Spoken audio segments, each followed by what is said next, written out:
আর এমন হইতে পারে তো শুট করা নাও লাগতে পারে, কারণ বন্দুক লাগে না, পাঠানের মুখের কথাই এক একটা বুলেট। আমারে দেখেই ব্যান্ডে মুইতা দিব, তুই খালি আমার ইশারার অপেক্ষা কর। ওকে বস। রহিম চাচা, আমি শুনছি তুমি অনেক ভালো মনের মানুষ, তাই তোমারে কোনো বাজনা বাজাইলাম না, টান টানা টান টান। নাম কিন্তু আমার পাঠান।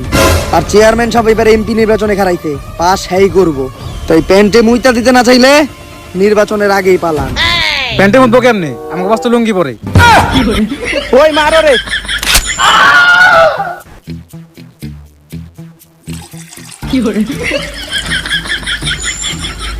মোতার কথা আসিল কার আর মুতলো কারা? আরে বন্দুকের কি দরকার রহিম চাচা, আমি তো প্রথম রোজার ইফতারে দাওয়াত দিতেইছি।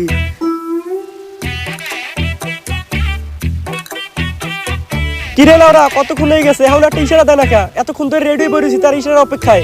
এই কানাই তো ইশারাও বুঝবো না। আরে শুটার কানা, গুলি কর। গুলি করতে কইছে। এইবার আবার কালিশমা দেখ। ক্লিয়ার লক করলাম রহিম চাচার মাথায়। রহিম চাচা শেষ। পাঠান ভাই চিল্লাইতেছে, মানে আবার গুলি করতে হইব।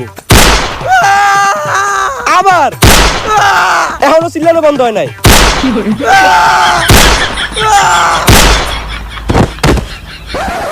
হ্যাকার লাউরা, পাঠান ভাই আর চিল্লাইতেছে না, মানে রহিম চাচা শেষ। না, পাঠানি শেষ।